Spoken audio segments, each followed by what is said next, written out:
To his computer. Ryan, what's happening, everybody? Hope Message finds everybody well. Today, I'm joined by an absolute legend, Mr. Tom Clough from My Performance Club, also Huddersfield Giants, also an incredible story around elite performance and leadership performance. How are you, mate?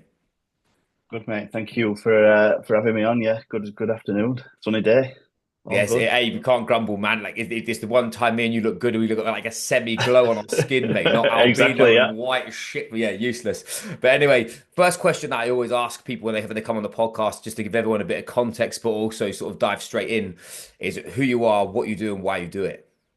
yeah. Okay, well, they always typically start like this. I always skip over stuff, so if you want me to go into anything, let me know. But Yeah, yeah. like I play, you play stuff down, you go into stuff that's boring for people, but try and pick out what you will. So, did sports management at university. We'll pick up from there. I used to play rugby, um, just recreational. Tried to get up to professional standard, couldn't do so. Usual story of an injury and everything. So left university, did sport management, studied sports therapy, NLP, personal training, worked in that space for a few years. And then I got to my mid-20s and decided that I want to go back into professional sport. And the route into doing that was through strength and conditioning. Nice. Um, so I think, like with anything that you want to be kind of successful at, you need to immerse yourself in it. And so that's what I did. I went over to America, did an internship at Mike Boyle Strength and Conditioning for 3 months, did that full time, came back and volunteered in professional sport as you do to get your start. Yeah, yeah. Um, Make and no then money so whatsoever.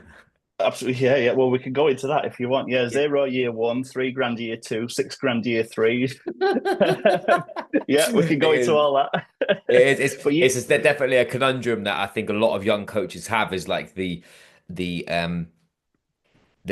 status you have, like you like again, like you said, you're very candid about your CV. Like you've worked in some apps with some absolute like British Lions in rugby terms that are obviously related to me, British Taekwondo. You've been also you've played with you're an elite sport and you very much I think uh normalize the environments that you yes, come across yeah, it. You're very candid, very like, oh yeah, cool. I kind of went to the USA, learned the absolute to be an absolute savage S&C coach, and I've come home. But then, like you said, the reality of professional sport is chicken and the egg. Are you choosing?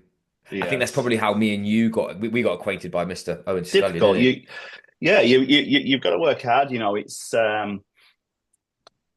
like listen, at that time, um, we had a coffee shop business with my partner, now wife.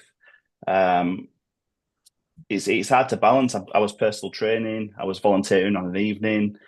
Um, so you just do everything you can. 'Cause it's a passion Mm. led vocation if you're going to be in it. And then the more you get paid, the more of these roles that you take on, then it quickly turns and it's a very stressful job. And we start getting into personal leadership and Mm.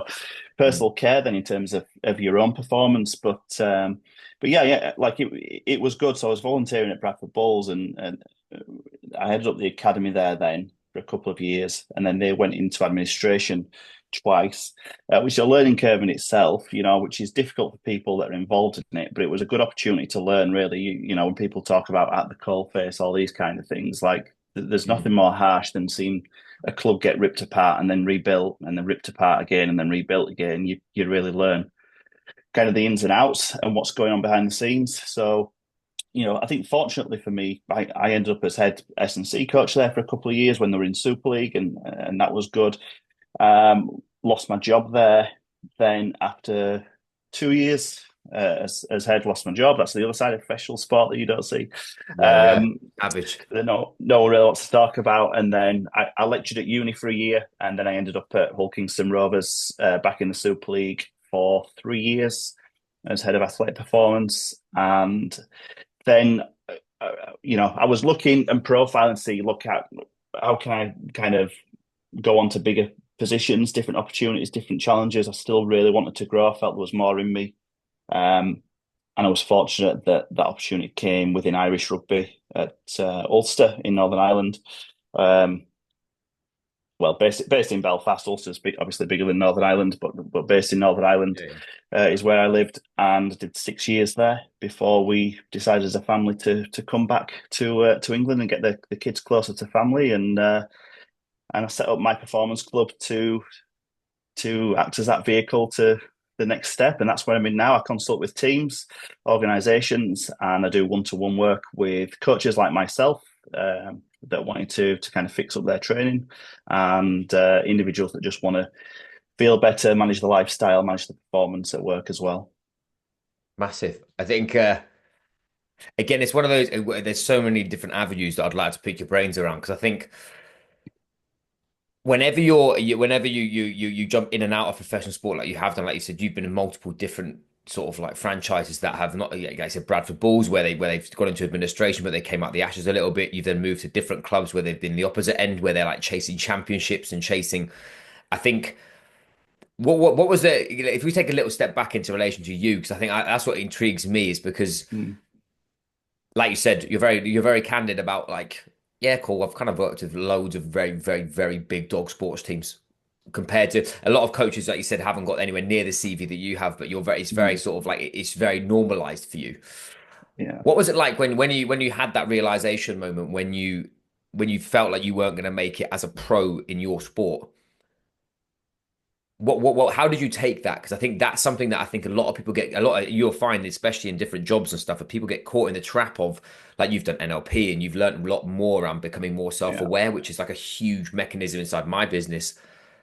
But not many people will actually have that level of like, it's like I call it like a third. I don't like calling it a third eye Yeah. because it makes it look like one of those chakra things. It's not enough to do with that. It's more like you can zoom out of yourself. Yeah. How did you navigate that challenge? Because I think people struggle massively when they've been metaphorically kicked in the balls and then suddenly they're like, right, cool, Yeah. how do I? Well, yeah, I think the main thing is that I still challenge, I still struggle with that, still. So I've done lots of work. I'd say I have quite a bit of self-awareness. I reflect a lot. I seek opinion of others in terms of where I can improve, what I'm doing, what their thoughts of my situations are. I enlist the help of coaches to navigate that as well. And I still make mistakes, Yeah, yeah. I still make mistakes all the time. I think, the main thing I find around that is it's what's at your core and where's your identity attached. And I think you'll find this with a lot of coaches in professional sport is that the identities are usually attached to the badge that they wear on the uniform, on the tracksuit, of the club of where it may be. And you've got to go on a journey, which I'm still on, of probably finding who you are outside of that. Mm. So I'm not just that sports guy. I'm not just that S&C coach, performance coach, whatever people want to call it. That I'm much more than that, and I have more than that outside of my professional life as well. So that's maybe why I'm a little flippant around my professional accomplishments. I don't see it as professional accomplishments because although the great as badges on a CV, I think the more I do it, the worse I think I am as a practitioner. Just because I Wow, yeah, learn more yeah. and more, and I think I'm just getting, I just think like I don't even know how I did it 15 years ago. I don't know how I run a club 15 years ago because I still think I can't do it now.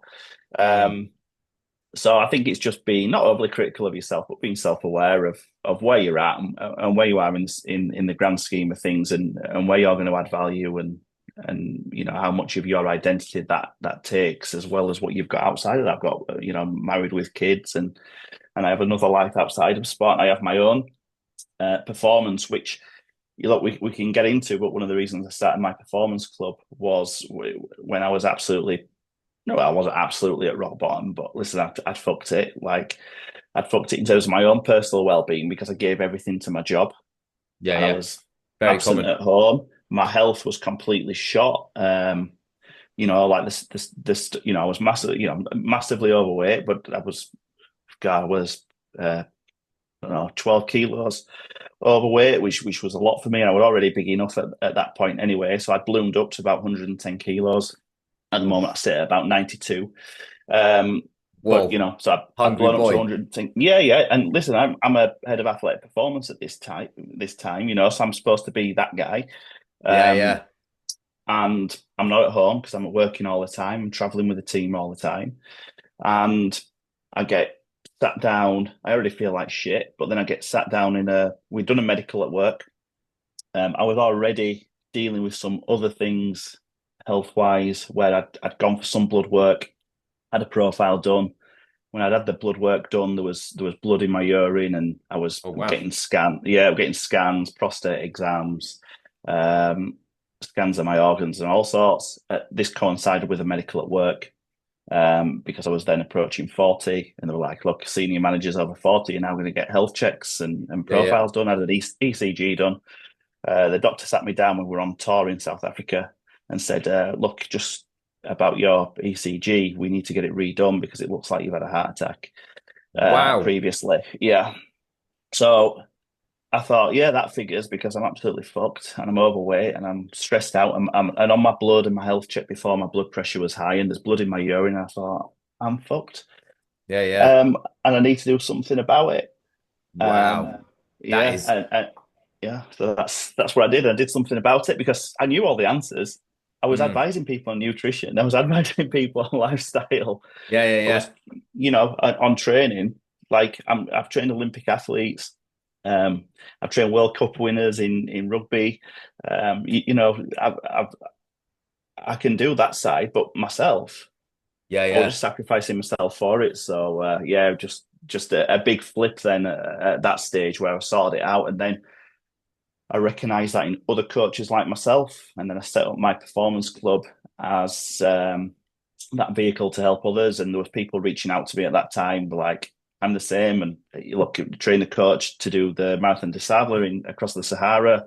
Yeah, nice. Other performance coaches at international level rugby were under my, coaching program in terms of transforming their lives as well. There's so many people out there that lose themselves, which is what your business is about. They lose Mm. themselves in the process, and you stop them doing it. Yeah, Um, yeah. Mate, yeah, again, massively appreciate the honesty with that. That is, I think when you're, I was about to start. I put a question to ask you, just so I remembered it. Of just like, what's your thoughts on you? You know, you got like a performance coach that's a chubby checker, and who says that I've got to eat for performance, yeah, or I'm a yeah. fat fucker. That's definitely a subject I'd like to go on because I think that is something that's quite polarizing in our industry.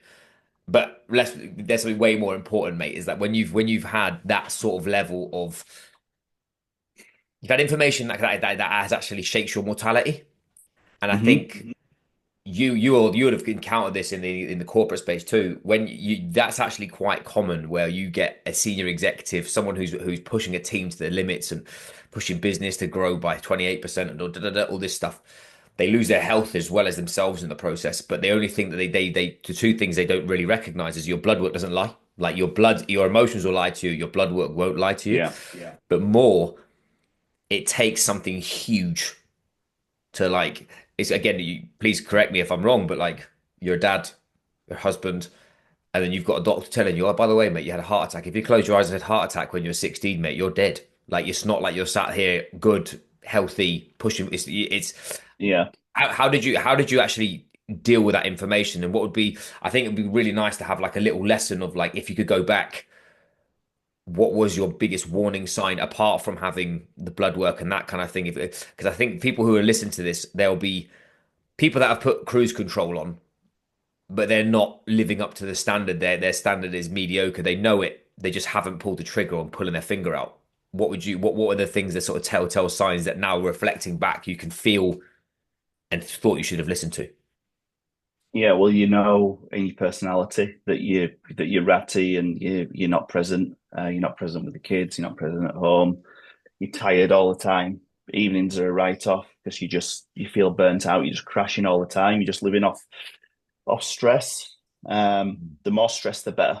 Like you'd feel more alive the more stress that comes in, and I think people resonate with that. Like if you give me more work, I can do that. I can Yeah, do yeah. that because you can just drive cortisol all the time into my system, and just I can live.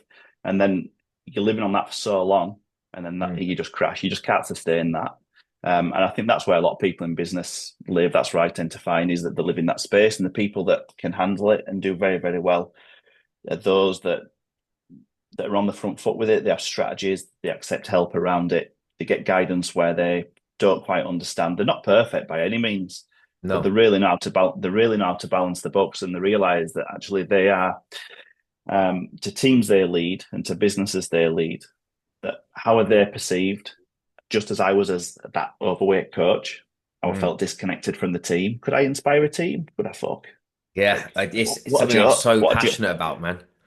what a joke. Do you know what I mean? Like they should have told me to fuck off. Yeah, yeah. That would be my opinion of it looking back. Look, people are nicer than that, aren't they? But look, people can make stereotypes, can't they? And they can make judgments on where you're at. And I'm pretty sure, like, there's photos. People can look on my social media. I've got photos on there. You can see when I was fat, and you can see when I was in shape. And Mm. I know psychologically the difference between those two versions of myself is night and day Yeah, yeah.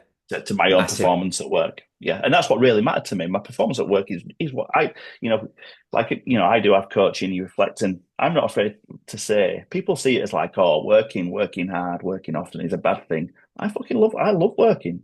Yeah, yeah. I love my job. I love working. That isn't the problem. It's the No, balance. It's the I think, balance and like you said, me it's be it's taking such care of a myself. again. It's nice that you've done similar education to me. So it's not when you're listening to you have the capacity for your coach. You're being three things at the same time: who you were, who you are, and the bit in between, which is navigating that challenge. And I feel that, especially in our industry, when we talk around high performance is like the buzzword of social Mm, media at the moment. Where that's the difference is you actually work and live and operate in an elite level environment. So when I got on your social media handle, an elite performance coach, not many can wear that strap, because if you close your eyes and look at elite is a 1% individual. It's not a them, like exactly what you said. What's the yeah, biggest catalyst? probably a marketing phrase. I'm probably not elite at No, no, all. I no, no, don't no, even no, think no. I. Yeah, I think that's you being candid, mate. I think again, just you being not playing yourself down, but again, when you're speaking about the uncertain, the more you do this, that means you're navigating into uncharted territory. I think unless you have got forms, like again, it comes across like it feels a bit of imposter syndrome naturally, because you're now heading into new ventures, new waters, and you're challenging yourself in different ways and growing different parts of a company. And manipulating your job at Huddersfield and elsewhere is not only one-on-one development, performance development. It's like culture change. It's building buy-in. It's influence. There's all that stuff in the grey that's Yeah, so hard to um it's not like you said, you go to the gym and you've got a back row, and it's like, mate, unless you do if you deadlift another 5% today, you've beaten last week. You know that. that's the easy part. It's the strategy side. It's like a game of Kaplunk, when you've got all the spikes and you've got the Yes. marbles dropping, and really what you're trying to do is fail at that game. But you're trying to pull the one that lets all the things, unlocks everything, Yeah, and yeah, then you yeah. can get after it. And I'm in there all the time, and you're looking, you're thinking, what is it? What's the change? Yeah, yeah. What's the one that's not going to ruin everything, but one that allows people to move It's I forward? think that's what I'd like people to um take away, because I always find it when I speak to people like you, there's two sides of it. There's like this weird thing where people listen to it and they're like, oh, he's nothing like me, he's got no idea. But then actually there's a human underneath this that's had huge health challenges, who has worked with people who are general population as well as people that are World Cup winners. Mm. And Yeah, me and you clicked as soon as we met, just because we operate in a very similar way. You see the human first, and you're like, what does this person need right now to like you said, to allow that a couple of marbles to come out so they can start reaching some potential. But if I pull too many out, they haven't got the capacity to deal with it. It's yeah, such a polarizing thing. But if we flip it back to what we were saying about the health of coaches in our environment, I've always been a I've always been, it's funny. You get to you can use principles to mask huge holes in your game. Example, if you said to get stronger, you know that if the bigger you are, the more weight you'll lift. So if you're out of shape and your health is diminished, but you can lift heavy tin, your ego wants you to lift heavy tin, but actually you're a fat mess. You're not. It's because mm, what you're doing, there's something else you're emotionally eating, or whatever. That's where I found in Singapore is the main place where I found that level of behavior where exactly what you said before a couple of frames ago was everyone knows what they should be doing, yeah. but It's why aren't not they doing it? complicated. Just the solutions aren't complicated. No. That's not the problem, and that's not what you're really getting coaching for. People know if you want to lose weight, you eat less. Yeah. If you want to get fitter, you exercise more. If you want to get stronger, you lift heavier weights. Like they're not. That's not rocket science. It's not hard to do. Like yes, okay. If your levels go up, then you need to know really specifics about it to manipulate change. Yeah. But Yeah. initial change is not hard to do, and to find momentum is the key thing. I think that's the Mm. key psychology when you're coaching people, is to find the momentum or the triggers that are going to cause the momentum for them. And once you get that momentum for them, then these perceived issues are not issues anymore. No, It's and just get people into patterns where they can be successful. yeah, yeah. It's again, I think that's like you said, from our standpoint, it's easily said. It's very difficult to do with somebody if they're not very much, like you said, after your health implications, it was like, I either do this or this happens again. Well, Whereas, I started walking. That wow, was my ground zero. Okay, yeah, because yeah, I went for a run and I could run 1K and I had to stop. wow, So I started step count. Same as I start people that are overweight, they haven't moved for ages. Then I start with easy stuff that you can do every day is just expend more energy in the easiest way possible. So, look, I'm walking the dog anyway. Just walk him a bit further. Walk him a best bit form of more fat often. loss out there, mate. I say it to everyone. If I've got a big goose, I say get a dog. It's a game Yeah, changer, isn't it? so it's not, you know what I mean? It's not that complicated, but then what you've got to get control of is what's going into your mouth Mm. and what your triggers are for when that goes wrong. And really, okay, how are you going to manage those situations? Or do you make changes in your lifestyle where those situations actually don't come up anymore or come up less frequently? Yeah, yeah, So sometimes you don't have to work on manipulating a certain thing. You just have to manipulate either the environment or other factors, influences yeah, that yeah. trigger those responses. Massive. It's like. It's funny because I think we get to we've gone through the era of like everyone didn't quite understand thermodynamics and they were saying, oh, when a calories in, calories out, is it right, is it wrong? And everyone's kind of that's like everyone knows it now. It's not. It's never. That's never the thing.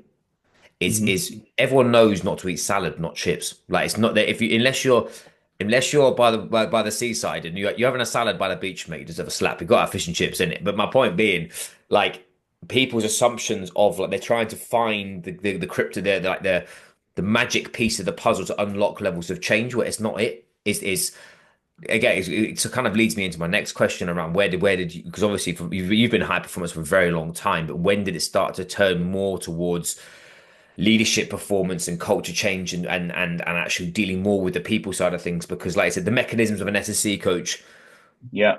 that's a whole other wormhole of what I feel people who are SSC coaches who feel trapped is because they haven't recognized that actually people don't really give a flying shit about what metrics they want to win or they want to get bigger or they want the result. They're not the journey. We love it, but they're like just give me the result. Where leadership is a very different arena, but it's very similar. It's the foundations is S&C coach and health Yeah. and all the stuff that we talk about. But I think when did your journey start with actually recognizing that, hang on a minute, when I'm going to professional clubs, it's actually the human behavior piece, not necessarily the tactics and strategy piece.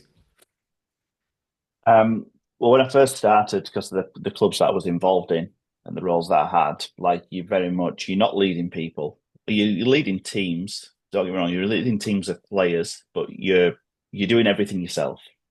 Mm, So, you might have one other member of staff, or there may be different departments, but in effect, you're plugging holes all the time. Then when you go to bigger organizations, so if I've gone from that to a slightly bigger organization, let's say Hull KR, then slightly bigger organization than Bradford in terms of setup, then you start managing people and you realize that you're probably not a very good manager of people. Let's say it's not management, really, it's leadership. But, yeah, yeah. so let's say you get into, you're leading people and then you start to appreciate the value that other people bring. Um, Different departments bring, then I think going across to Irish rugby, where it was just a completely different beast of a game in terms of rugby union, its professionalism, Mm, size of departments, size of staff, size of the organisation, then working with Irish rugby and with the wider staff that are within Irish rugby, was a opened my eyes as well I think I already knew the value that people could bring, but I did like my opinion a lot. mm. Like I did think I knew best, and I still do from time to time. Don't get me wrong, that's just the ego that's with, that you get within performance cultures. Don't get me wrong, like I'm a driven individual as well. Um, but using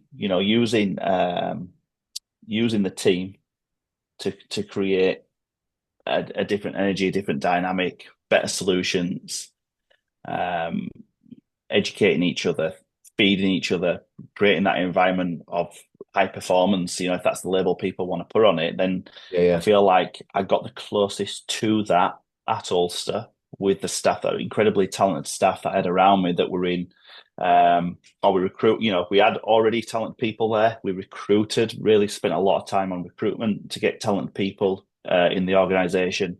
And then I think nearly all of those people are now in head roles at different sports clubs. Like they'll just get picked off left, right, and centre, which was just testament to their quality and the program that we run at Ulster. So that's where I really just started getting involved in leadership a lot more and just really appreciated the power of team dynamics Nice. and the value that could bring then to the athletes that we were working with.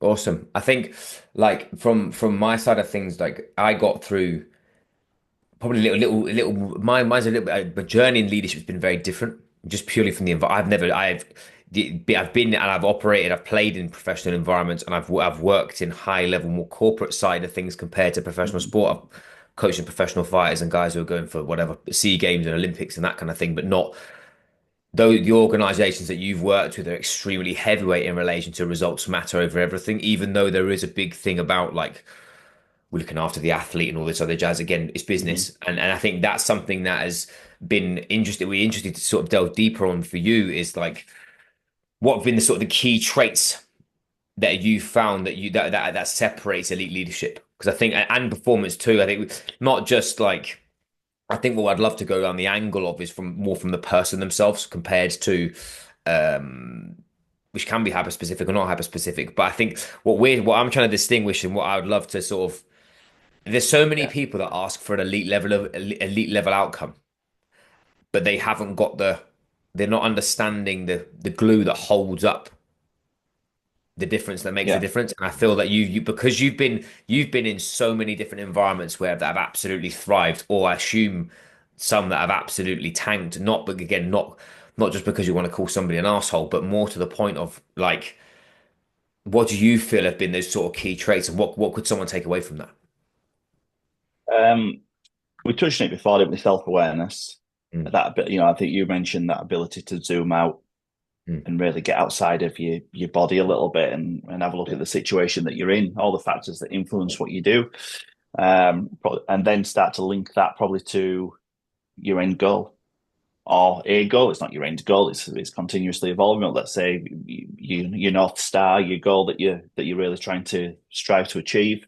And I think the best people use experts, use other people to get to that place.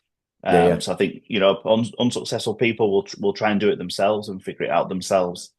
I think people that go there and stay there a long time will use experts, will use others, will use colleagues, coaches, friends, um, mentors, um, and they'll fill in the gaps. So, like things that I would do with staff would be looking at overall skills needed to be successful in whatever their kind of north star is or their end goal is, um, and then start to piece together where they're currently at and where do they need support and help, and then they've got to be deliberate about how they're going to develop that. And it's the same for people that are looking to drive their own personal performance. It's just yeah, yeah. okay, the things that are going to do that. I need to be exercising. I need to be eating well. But if you've not got the knowledge or education there, like it's not going to just jump No, definitely in not. front of you. You need to be deliberate about that. And if like, okay, I'm really good for the first 30 days and then I fall off the wagon, you will, okay, is it accountability? Is it, motivation? Are you understanding why you're truly trying to do what you want to do? Is it exciting enough for you? Is it a big enough goal for you? Is it uncomfortable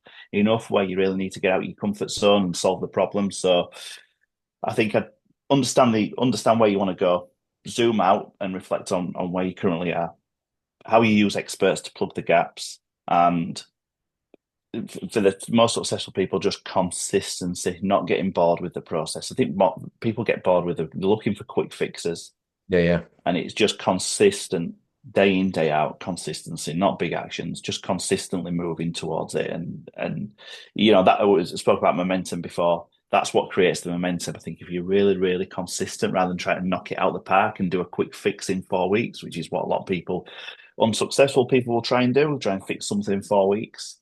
yeah, It yeah. very rarely comes off, or if it does come off, as a strategy point of view, like it doesn't stay. It doesn't last the course of time. So whether I'm working with individuals or even when I'm working with organisations, if I'm doing the work with GB Taekwondo, I've been doing it with Huddersfield Giants. I try and play the long game Sure, yeah, with nice. a lot of the stuff, and then I'll try and action the consistency day to day. Yeah, yeah, But I'll know where it's going, and I'll know what strategies and like what I don't know, infrastructure I'm putting in place to actually get to what it looks like when it is yeah, yeah. successful. But you do have to take action every single day with what you've currently got. You may not have the resources, you may not have the structures, all the systems in place. But as long as you know roughly what they're going to look like, you know where you're moving to. Massive. It's we say rather be consistently good rather than occasionally great, and it sounds like we're on the same Yeah, path with that. And I love perfect. your Yeah. use of the word deliberate. I got a book next to me. What's it called? What's it called? It's called The High Performance Athlete. It's by Dr. Jason Winkle. Great name, but he actually measured SWAT team and basically talked around high performance traits of a SWAT team, and that was basically the deliberate action of taking action was a huge differentiator from what Yeah. his paradox is, and I think that's Well, huge. you come into then resilience, don't you? Yeah, As yeah, be like a being a how do you become resilient? And then if you start going into military backgrounds or Navy SEALs and etc., then you start going to our sports teams. Like resilience is a huge thing. How do you get resilient? You go through hardship. yeah, yeah. How do you get through hardship? You need a team around you. You need support. Mm. Everyone. I think I listened to something actually. I'm pretty sure it was you'd said it actually. It was choose your hard or something like that. Yeah, yeah. Everything's going to be hard. So if that sounds like something you'd say, then it was you. If Yeah, not, yeah. then I've I'll stolen take it it. from It someone definitely will be else. from some book somewhere, but Yeah, I'll definitely plug it for sure. but everything's hard. Everything's hard anyway. So just be deliberate. Just choose where you want it to be hard, Nice. and then just How just go through it. cool. Again, this is these sort of subjects are these are my favorite. Like you're wild like me, mate. We love all the hard stuff. We want Yeah, all the stuff that's high pressure, the stuff where you get adrenaline and you're like, tell me yeah, about it. fuck this Yeah, up. I mean, that's rugby. That's something that is the one thing I miss more than anything is being in the middle of it all, and I'm absolutely gunning it, and I'm in that zone of I'm not yeah. sure, but I have to keep going. But now you are coaching other individuals, and now you're mentoring other people, and you're consulting other people. How do you what's your go-to to developing hardship inside a team? Because I feel there's the resilience, mental toughness, and all this. There's an absolute rabbit hole of operating in a grey area, and also being effective in a grey area is imperative because you can give somebody the same thing and they see it through a different lens. I.e., I give you a challenge and you'll smash it. You give somebody their freeze. But generally speaking, if you when you first going in when you're going somewhere or consulting or whoever, what's your sort Mm. of thought process around developing hardship inside a team? And you can Yeah, either use your sporting background or you use corporate, whatever you feel. yeah. It was really, really, really difficult because to create hardship usually means some kind of failure. Yeah, nice, massive. Okay, so wherever you're going to be comfortable failing. Um, so look, like the easy one would be, right, I've got a rugby team and I want to create hardship, so I'm just going to flog them, right? But Yeah. the risk in doing that is that people may get injured Hmm. or they may not pass the test and you find out stuff out about people that you don't want to find out because your Yeah. contractor you're stuck with them anyway. Like so Yeah, yeah. you've got to be you've got to pick a way that tests people, but you've also, I think, in terms of when you're dealing with teams, is just celebrate, like acknowledge when you've overcome hardships. So just point out the examples so people Nice. can feel that actually I am resilient. I am like remember that was really difficult because it's easy for you've played rugby at a high level before, so you understand like it's just so easy just to go next week bury Yeah. that week, next week, bury that week, and you're not doing normal things. Your training's not normal. Your scenario, the situations that you get into, um, it could be where you are in the league. It could be one type of result, one type of Sure. Yeah, game. yeah, yeah. Will bring these examples of resilience towards you. So this hardship is, where is it? Where have you overcome it? And understanding that you have got the power, you have got the skills to do it, that you've done it many, many, many times before. But I don't think people are aware that they have done it and they are capable, and sometimes they need reminding of that. So I think you just got to celebrate when people do go to it, and if you do get a chance to develop it, then be intentional about doing it and understand as a team, organization, individual, whatever it may be, what do we want to achieve from it? How are we going to achieve it? What are the risks involved? Are we comfortable with those risks? Yeah, yeah, And if you are, then go ahead and deliberately put them through that hardship, because as we've said before, resilience is on the other side of that, and resilience is probably yeah, what you yeah, need to be a high performer yeah. Nice. consistently. Yeah, I think I loved your frame of how you started that in relation to it. I think a lot it's very easy for you just to go there and say and start giving out examples of beating the shit out of someone or right, you're doing a shark tank for 7 hours until it's last man Yeah. standing or hill sprints till you spew. But actually, I think again, please you can challenge me from like an age standpoint in your state, but because you're so long in the tooth with this you recognize that actually resilience is not just it is not a finite thing. You're playing the infinite game of building mental toughness. It's actually keeping the person in the middle of it as safe as possible, but also exposing them to levels of extreme pressure for them to see whether and being that. I think that's probably again I associate with you so massively. It's like you're the bridging gap between someone becoming something different and going from good to elite or like good to extraordinary is having that backboard in place where when I feel like I am going to fall off the cliff, that you're there. And I think that's Yeah, really exactly. That's difficult. it. Yeah. It's so hard for you to, as a coach, it's very difficult to package because if you're elite level coach, you say it depends in everything because Of course, yeah. it's like That's the great. I can't do it until they It's give me it. But you're I love that frame. I think that's a very powerful frame for people to take away. just choose what you want. I think it's getting people to be honest over what they do want, because it's going to be it's going to be tough. You know, it's just going to be tough, whatever it is. Yeah, And there's always going to be fallout from whichever way you do it. Your fallout could be resources, cost, time. yeah, But yeah. there's always going to be a fallout. So you just need everyone to be all in if you are going to do it.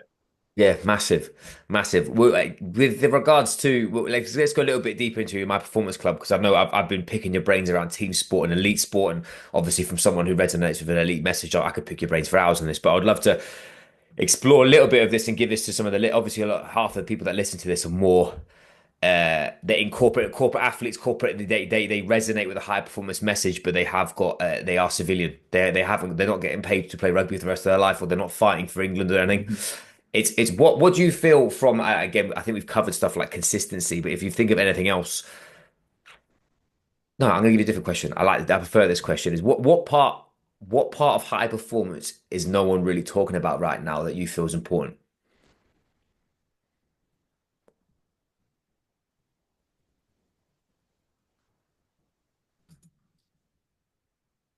Yeah, like I think the bit like you spoke about consistency, and it's the boring one. So you want me to go to boring stuff because I think people are obsessed with Nice. things that probably don't move the needle that much, but they make the people that are manufacturing the things very, very rich.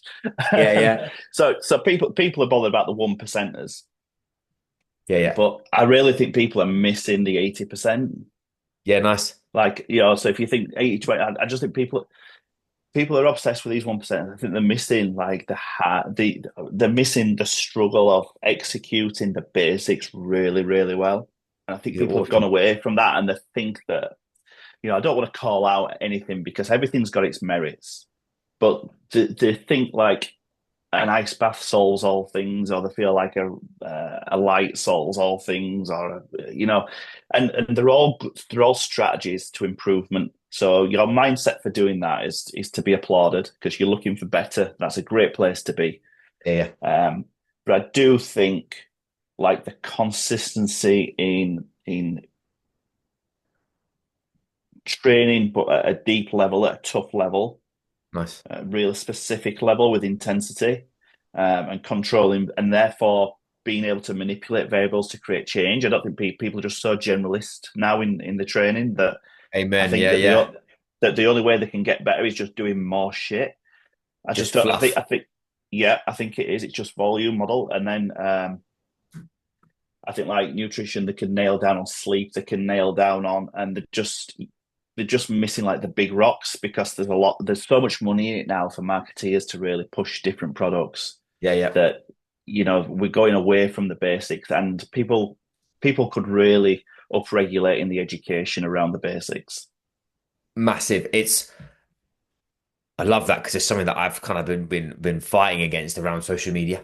Is we are in a day and age where on social media there's a huge thing about being authentic, but yet to be a coach and to apparently to win the algorithm on Instagram, for example, you have to dance around Hmm. like a dickhead pretending to do a 3 a.m. wake up call with a fucking Lucozade on your head, and it's you're not you can't be authentic if you're not being yourself, and that's Yeah. where the likes where people with smaller followings struggle is because when you've been in environments like I said that is the bit about training. Let's take training for example. I've always been taught that it's intent will drive adaptation compared to like you said all this Hmm. high rocks fluff or fucking AMRAP this or I'm doing but I'm doing a walking lunge bicep curl because it's helping with my lateral balance and you look at him like mate you like a melted wheelie bin get on a sled for half an hour and shut the fuck up and do it and with your body weight on fat boy and move it's that's a pet peeve of mine is we're so caught up in this like glorified Instagrammable shit in Yeah. comparison to it is not sexy you having 4 portions of protein a day. It is not sexy you drinking 3 liters of water a day. It's not sexy you turning Netflix off and Yeah. again I love it man. I resonate with you so much. I think It is. that Yeah. is elite level performance for me. Yeah. Look, I get into that as well. Don't get me wrong. Like you do, everyone likes new stuff. Everyone likes fancy stuff and the Mm. next best thing. And like I like the newest pair of trainers, and I think they'll make me faster. But they don't. When you run Running around the more shop, often. innit? You put them on and Yeah. you leg it around the shop thinking you're rapid. Yeah, Yeah. yeah. The brake test. Yeah. Running more often. Manipulating your intensity, being disciplined with it, be really consistent with it. That's what will create the result. And then once you've done all that, yeah, get yourself a new pair of trainers and Yeah, yeah. a running comfort. But yeah, it's difficult. But but I think as well, just for people to understand as well that when it, I think when we say like high performance sport, elite athletes, I I don't think, and this isn't to bag any of athletes that I work with or have worked with. Um, there's very, very few that are elite. Yeah. They, there's very, very few that are elite. But there's a hell of a lot of people that work fucking hard, Yeah, yeah. that That work that that hard and sums up turn up me. every day. Yeah, Yeah, yeah. they turn up every day and they work consistently. And look, they're not perfect in how they exercise. They're not perfect in the nutrition. They're not perfect in the sleep and the lifestyle and all these kind of things. But they will work very, very hard, and that's actually seen them get to what's perceived as a high level and Mm. what is technically a high level within their sports. But elite, when you get someone that's really, really on it and have got all the stuff in order, he's few and far between people that I've met that can do that. Yeah, yeah. It's Yeah, the taking away genetic freaks and placing many people who have for me personally, I play professional sport, but I have got no genes for sport at all. My mum's a sausage and my dad was a bow-legged weapon from Stoke. Like I was not built, but my work ethic, my relentlessness to fucking break somebody or be as violent as possible yeah, got me so far. I think work rate is massively underrated in elite environments, but it's very. I think it becomes as a bit of a niche when it comes down to elite when you're talking around people like military personnel and stuff, just purely because it is life or death compared to yeah, okay, cool. If someone can slot a kick from the halfway line, brilliant. But if you're dealing with a sniper in the middle with Taliban, it's a very very different like that. For me, I try and I love using military stuff as a frame, but I don't like to take military understanding into different environments that have got nothing, yeah, not the same pressure because I don't feel they've got the same level of like I said, if you don't do it, you could not be here. Is very different to stop eating biscuits out of the fucking staff cupboard because you're a fat. It's such a yeah, different yeah, frame, and I think it's really nice to hear that you said it's cool for you because you've been across your plethora of like you've dealt with Joe Bloggs who just wants to drop his darb and get his missus to fancy him again, all the way through to you know people who are like operators who are they are the 1%. There's such a an increment of experience. But I think that that can also, again, please challenge me on it. But I feel that could actually be quite difficult for sometimes for you just on the basis of it's not really so you can't it's not as easily repeatable Well, on the basis of it's not a conveyor belt. It's like a bit of a roulette machine with the certain people that you meet, if you know what I mean. that's why I love coaching because it's I think the skill as a coach is just meet. I think my main strength is probably that I can meet people where they're at, Nice. and I don't really. Okay, well, I don't know if your behaviours, let's say, on a spectrum are down here, and I've just come from dealing with someone that can perform at this level. I'm not judging you through that lens. Yeah, yeah. I'm just looking at where you're at, and I know the kind of behaviours that will create success, and therefore I'm just looking for how to unlock those behaviours within that person. Um, and then, yeah, the long term goal may be that they get to where that person is, but that's may take 3 years, for someone to do that. Yeah, But I yeah. think rather than just treating everyone the same and going like, right, this is the diet you've got to stick to, this is the training program that you're going to do, and it's just, I don't think it's that complicated. It is a huge relationship, um, not not battle, but I think it's based hugely on how you have relationships with people, and then 100%. being able to kind of understand the world from their point of view, Yeah, yeah. and then know the strategies that are going to really help them for where they're at. And I just, my passion is just, I think touched on it at the start when you're asking kind of what I've done, why I do it. I do it to help people. I Mm. do it for. I like helping the people that struggle the most. As long as they're willing to take on board coaching and advice, then like that's what brings the biggest value to me. I don't. Does it bother me? It doesn't really affect me if they're an Olympic gold medalist, a World Cup winner, Nice. um, or a guy down the street. Like I just love meeting new people that want to change and be the best versions of themselves. Yeah, yeah. Again,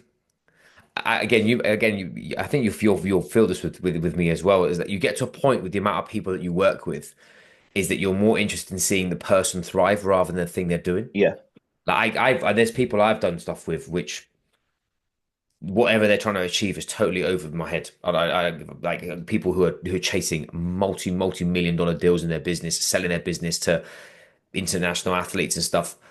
It's never. I always found that actually that stuff was always not. It's not a turn off, but it was a bit like, yeah, cool. Actually, how are you? Do you feel like are you up against it and yeah, you feel you could do it? Are you sending it or are you like that intent bit's so big for me and something that I absolutely love is if I see a mum who's got 3 kids who fucking hates herself, but actually, do you know what? She gets to the gym and she's fucking getting after it. yeah, yeah. Respect, Like absolutely, massive I respect. fucking love that. Rather than like, Yeah, okay, cool, you may have like some next Wimbledon tennis player who's just a stroppy little bitch who doesn't whatever. Vice versa. Watching a it's fighter, yeah, it's so good. it's the same. There's if you go to someone who's look. Let's face it. Usually, your early adopters for any kind of service that you do, if you're a coach and you charge a reasonable amount of money, is going to be people that have got the means to afford that coaching. So Yeah, there's two ways someone's going to have it. They financially can afford it, and it doesn't register with them because okay, it's just a whatever. It's not it's an really a expense. big cost. Or it's someone that's got a huge need and they're at rock bottom or they're really stuck and they have a big emotional driver. And therefore, money doesn't become that much of an issue because they're that stuck that they've got to break out. So you get those two types of people, but you're just looking for people to succeed. If your person that's paying you a fortune, but their business is doing well and they've sold the business for millions, what the fuck's that got to do with me? Like Yeah, that, yeah, you know what I mean? It me that's getting the millions. It yeah, doesn't yeah. I matter. wish if it What gives I, me a clip, I'll be with a different person, isn't it? yeah, yeah. But my conversation quickly turns to, um, but what about training? What about that thing you said you were going to do that you've Yeah, not yeah, done? So let's have that conversation. I'd like, great that you've done that, but that is not why I'm here. That's yeah, not why yeah, you employ me. So let's have that conversation about why you've not done what you said you were going to do, because that's probably going back to those characteristics of successful people. I know they're in when they're obviously doing the program, But Yeah, I yeah. also know people that are in performance, they don't miss shit. They're not sloppy like that. They're not sloppy No. like they're not sometimes they're either all in or they're all out. They're not like, oh, I do it occasionally. Yeah, yeah. So it's about getting them to where they said they wanted to be. And that wouldn't matter if it's a high profile business person, sports person, or the person down the street who's got a huge emotional driver because they don't want to be a certain version of themselves anymore and they're looking to drive that change. Like as long as someone's bought in, that's the mover for me. Yeah, yeah. I think that's always been how'd you say? I don't like the word vice is the wrong word. More of like whenever you look at the online space, it's the people that you say seem to be dominating have got like one niche, one problem, and they're absolutely. Mm, But a lot of the time, it comes at a different cost. Example, getting someone dick skin lean for a photo shoot. In my eyes, when they have that's not their issue. Their issue is they hate themselves and all that the big stuff. That big grey area is not yeah. sexy. And like you said, then someone's just come to you and they just want a deal, but you're like, yeah, I don't give a shit. Why have you not checked in? It's like that is the best thing about coaches because hence why the reason why you've been in the game so long is because that's the gold of the art of coaching, not the art of instruction. Where instruction is Well, where if you get it right, it changes lives. Like there's no, look, we earn a living from it, but there's no bigger driver for me than someone that changes their lives through some of the actions they've taken based on maybe some coaching that you've done, amongst loads of other things that go into that success. But if you've played a small part in that and you've seen someone change their life yeah, yeah, for the better, like that's it for me. That's where I want to massive. be at. And that occurs. It could be some players do that, some athletes do that, some businessmen do that, some average Joes do that.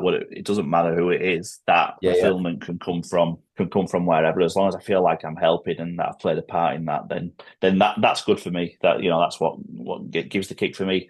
The online stuff. I struggle with the marketing side. Like there's a fact is that you do have to do marketing, but I prefer to do that through genuine conversations like this where people can get value if they feel like they want to work with people like us. Then I kind of think that'll naturally kind of lead to it if they resonate with who yeah, we are. yeah. And No, all you can do is again, just be genuine with what you are and what your background is. And yeah, and I'll yeah. be for some people, but I'm not for everyone.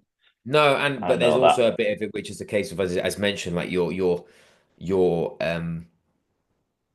sort of prowess is actually your bottleneck because like you said is everything inside someone's process will be it depends because you're a Swiss Army knife where your speciality is not dancing around like a bellend for 59 seconds on Instagram. You are a contextually driven and intent driven high performance coach which Mhm. separates the cream always rises to the top, mate. And I think like especially with this, the name of the game of this podcast, mate, is to give people not only a voice but also to actually go through nuances and to be a bit more. This game is way bigger than than what 60 seconds can deliver for you because most of you have got bigger problems than a 60-second reel and it's not contextual. Where I've really loved this conversation in relation to you how you operate. Again, me and you resonate massive in relation to sort of what we do, how we do it, and who we do it with. I have one more question for you, which I've pondered over my with my Q1 review for my Q2, but we're a quarter of the way through 2025. What was your biggest lesson, whether it's professional or personal, in Q1 that you're taking into Q2? Because I think there's so many people that Mhm. are they don't most people think that their performance is by mistake and that for me has always been a bottleneck because people say they want something but they don't actually know what they want to achieve but they've got fucking no idea what they want. They just I want to do something massive but actually it's not that. It's like elite levels of performance come down through reflection. What was one, whether it's something flippant or something big, what was one thing that you learned in Q1 that you were going to take it into Q2? Um, yeah, but look, business wise, there's things I can solve like in the moment that's quick that I'm reluctant to solve because it feels like I'm putting plasters over things. Yeah, yeah. Um, so I think one of the biggest things I have is allowing failure to happen because learning's through that failure. So it's just making sure, I think, like we said before, about if you're going over the cliff, like you're the safety net. So putting the things in place that I know will stop a fuck up, Nice. but I don't mind if some things fail and allow failure because it is for the betterment of the growth to the long-term plan. Um, Massive. so I think people can do that for themselves, whether it's with teams that lead, whether it's for personal leadership. I think it's just knowing to trust yourself. Not everything has to be perfect. No. Um, but look, understand where the plan is, keep checking in with it, and then just keep with those daily habits that are going to get you to it. But you don't have to be running around like a dickhead going like, this has to be perfect, this has to be nailed. If something's not quite working and you're not quite sure, then just let it breathe, let it have time, Yeah, yeah. it'll work it, trust that it'll work itself out, or people will work it out. Um, Epic. yeah, that's the one where I'm currently at because I know I could dive in and do lots of things, but I just think I'd be a busy dickhead if I did it. Yeah, yeah. Um, where I kind of think like, okay, I know where I want it to be, and it's not going to fail because I wouldn't let something fail, but Yeah, yeah, I can yeah. let it get uncomfortable. I can let it get uncomfortable. Yeah, yeah. I think that's such a wicked point to finish on because I think a lot of people are in the same boat of, it's like when you get through New Year, everyone suddenly turns into this like scribe of how they're going to change their life, and they go 3 months in, and they're like, Yeah. now they're Well, now I'll give you polar. one more. Yeah, God. I'll give you one more because I did do before. And I think it's two. And I know I know you do this too. You have these big, like you'll have these big events. Whether you're doing like big races or triathlons or whatever it Yeah, may yeah. be, is just to get something in your diary further down the road Yeah, that yeah. just keeps it conscious Keeps you in your honest. mind. Just keeps you honest. Just put just something that's a little bit. It doesn't have to be massively outside your comfort zone, but just something that'll keep you honest. Um, that worked incredibly well for me before. I've not got that in my diary yet Okay. um, for this year or early next year, but it'll be something that I need to train for. It'll be something that I'll need to have my lifestyle in order for Epic. to keep me honest. So that's Marathon de what I'm Sable looking for done. next. I I um someone did tag me in that 2 day on Instagram, and it's someone that it was who I trained to run it before, Yeah, yeah. who completed it, and we did say the diaries didn't sync. We did think we were going to do it this year, Wow. but I did think, you know what, April next year, I'm far enough because there's like I'm a terrible runner as well, and my Yeah. ankles and knees are knackered, so like it would take a lot of work for me to get to that, but I think I could. Like Yeah, I yeah. think It'd I'd be an back myself. incredible achievement. Yeah. Yeah, I'd back myself to be able to do it. But yeah, so that's it. I think I'd advise people get something in the diary that's a little bit uncomfortable, that keeps you accountable, and trust. I think back to my original point, is just trust that you'll figure it out. You Yeah, don't need to yeah. know all the answers today. Just trust that you'll figure it out and unwrap it as it gets closer and closer to the event. Mega, mate, I love that. That's so good. Where can everybody find you in relation to social media handles and that kind of thing if they want to learn more about what you do or want to talk more? Yeah, well, Tom Clough on LinkedIn. It might be like I don't know. No one really knows like what the handles are on LinkedIn. Do they just search No, someone's name I think and it's just your name, mate. I think yeah. Mine's Will yeah, Foden, so it should just be yeah. your name. I think yeah, it's not like Tom You'll Clough one you'll seven five sexy bum, mate. It's not going to be one like the MSN old days with Bebo, isn't it? okay. Can't be. This is how bad I am at all the social media stuff. Instagram would be the other one would be tomclough.online Epic, epic. on Well, guys, Instagram. But if yeah, those two anybody. places are the best. Perfect. If you guys have any questions, please put them in the comments, whether you watch this on YouTube or if you tag us in your social media. We'd love to know more. I'm definitely have to get Tom on again because he's like a bucket of knowledge, and I didn't want to go like 3 hours deep, full Joe Rogan. We can't be sat here like he does, smoking weed and just talking about, I don't know, mushrooms and stuff. But anyway, thank you very much for coming, man. Massively appreciate your time. Good man. Thanks very much. Legend.